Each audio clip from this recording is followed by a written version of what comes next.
Hello everyone and welcome to the channel. Today we are going to take a look at Gonzo, a science fiction film by Yasushi Kawamura and Digital Frontier. Enjoy! The film starts with a fight scene. A young woman named Reika is hiding behind a wrecked car, from a minotaur-like alien who is destroying the city. When the alien notices her, it tosses a car toward her, but out of nowhere Kei Kurano comes and slices the car in half, saving Reika. Though she protests, Kei attacks the monster's leader anyway and a glorious fight scene ensues. Both Kei and the monster get killed in the battle and Reika and her surviving teammates are teleported back to their base. Elsewhere, Masaru Kato is waiting for a train to get home to his younger brother. It's his birthday. When they speak on the phone, Kato makes his brother think he had forgotten his birthday and gets hung up on.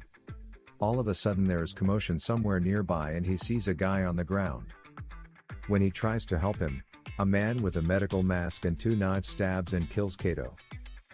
He wakes up in a room with Reika and her teammates, Yoshikazu Suzuki, an old man, Joichiro Nishi, a surly teenager, and an angry unidentified man. Suzuki explains that they have each died and woken in the room, and have been forced to fight against waves of monsters ever since. Before Suzuki can explain further, a black orb identified as Gantz announces that their next mission is about to begin. The angry man refuses to participate and is killed by Nishi, who reasons that he would have been a liability anyway. After putting on skin-tight suits containing advanced technology, the group is teleported to Osaka. That seems strange to the old man, because up until then they had always been sent to Tokyo. Suddenly their monster radar goes off and shows one incoming. Everybody gets worked up. Reika and Suzuki start to shoot at it, but are out of range. Nishi kills the monster. When Kato presses for answers, Nishi threatens to kill him. Suzuki quickly explains the game. The team is given 2 hours to kill every monster in the city. If they fail, the team members die. Their radar beeps again and shows monsters appearing all around them. They try to hide, but are soon surrounded and a monster shaped as a giant head starts to roll after them. Kato tries to shoot it but misses and makes it angry, to which the head jumps up and crushes Kato. The head starts to roll back towards the team but gets shot from behind, surprising Kato. Kato and his team meet the Osaka team, some of whom have exotic weapons. Suzuki tells him that players acquire points for killing monsters.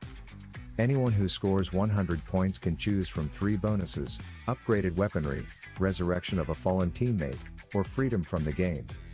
Nishi turns invisible to stealthily wait for high point kill opportunities. The others watch as the better equipped Osaka team easily slaughters monsters. After the bloodbath, the Osaka team takes off while cheering, but in the distance, more monsters appear and there are civilians in trouble. Kato wants to go and help them, but Reika and Suzuki urge Kato to not engage the monsters needlessly, but he insists that they rescue the citizens. They refuse, saying they are too weak to protect everyone that happens to be around. Suzuki insists that the Osaka team can take care of killing all the monsters while they can concentrate on surviving the game. Kato doesn't like that idea and goes off on his own. Suzuki hands him a few coins before he goes, so he could call home. The Osaka team is really enjoying their night. The 2 leaders of the team are hanging around at a bar, when one of them notices something. On top of a building, there is a sensei-like monster just standing around and looking down. It is accompanied by a winged, demon-like monster. George thinks the monster is creepy looking. Kato calls home to his brother and tells him that he was called into work. His brother is surprised that he has to work on a night like this, when monsters are running wild in Osaka. Kato tells him he hadn't even heard of that and promises to get home as soon as possible. Anzu Yamasaki, a member of the Osaka team, follows Kato, trying to figure out his motivation. Kato says he is a student who has been living alone with his younger brother since the death of their parents. Yamasaki reveals that she has a young son and says they have something in common: both must stay alive to help someone who depends on them. Although Yamasaki initially believes that Kato is showing off, she eventually sees that he genuinely wants to help others and joins him in killing a monster that was menacing an elderly couple. Suzuki and Reika are hiding under a bridge when suddenly their radar goes off and a gigantic monster rises from the water and an equally large mecha appears, piloted by 7-time winner Hachiro Oka. One of the soldiers nearby is surprised that there is one in Japan. Observing the fight, Reika and Suzuki are surrounded by the military and Suzuki gets shot, but his suit protects him. Kato rushes to help and shields them with a car door. They are questioned by the soldiers and lie about being agents on a mission, when the angel-winged demon-like monster appears and starts killing the soldiers, who are helpless against it. Kato helps Reika and Suzuki escape. Anzu draws the monster's attention so Kato could get a shot at it.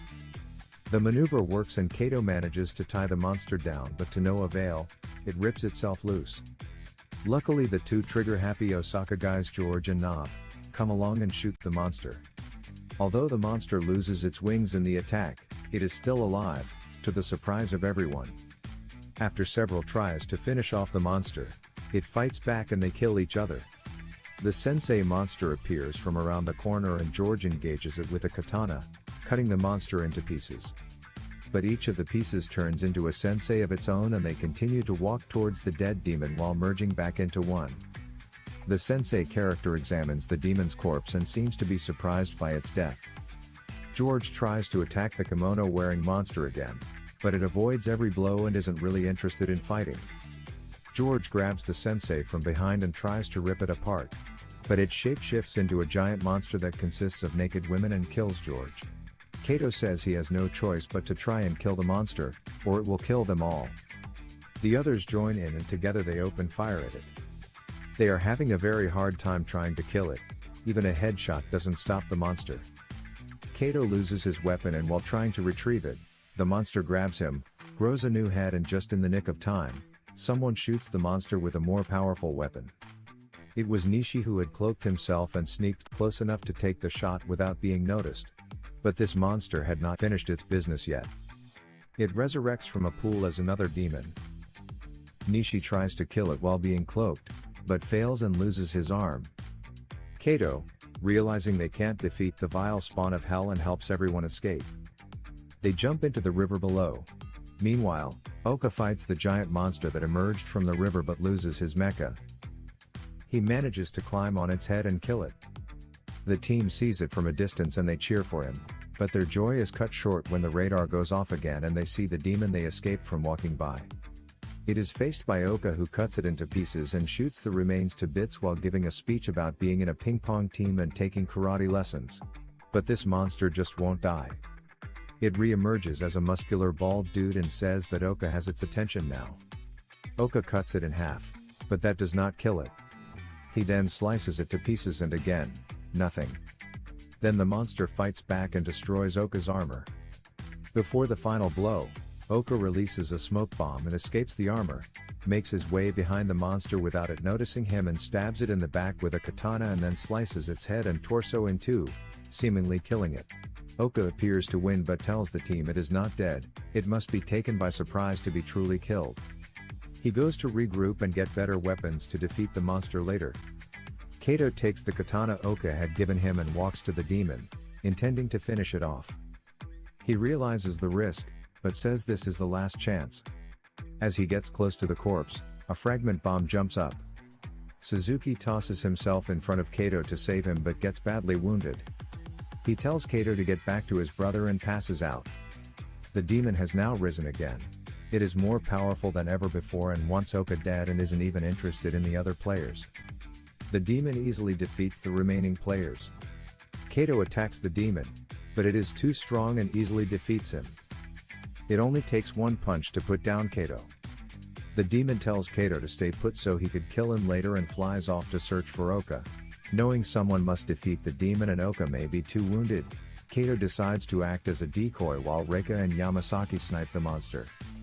Before the plan begins, Yamasaki proposes that if she and Kato survive, they begin living together with her son and Kato's brother. Although surprised, Kato agrees, and they take their positions. As soon as Anzu runs off there is a massive explosion in the distance, and the earth shakes beneath Kato's feet. He turns around to see where it happened and just then, the demon lands itself behind him. It had killed Oka and is still holding his head as a trophy. Kato, realizing the others are not in position yet, asks the demon why they are fighting in the first place. The demon tells him that this world has many gods and he is one of them. That being a god is about absolute power, but its speech is cut short by a shot from Reika and Anzu, who have managed to take their positions and are ready to kill the boss once and for all. Kato wants to finish it off and tries to retrieve a weapon, but the demon is aimlessly shooting laser beams from its eyes and hits Kato, cutting off his legs. A metal beam wounds Reika, but somehow she is able to keep shooting at the monster. Yamasaki has made her way down to the street and attacks the demon head-on, but gets killed by it. Nishi has found a bike and rushes to help. He manages to cut the demon in half, but it doesn't die. Instead, it shoots a laser through Nishi's shoulder. Kato makes his way to a weapon and in a frenzy shoots the demon, finally killing it.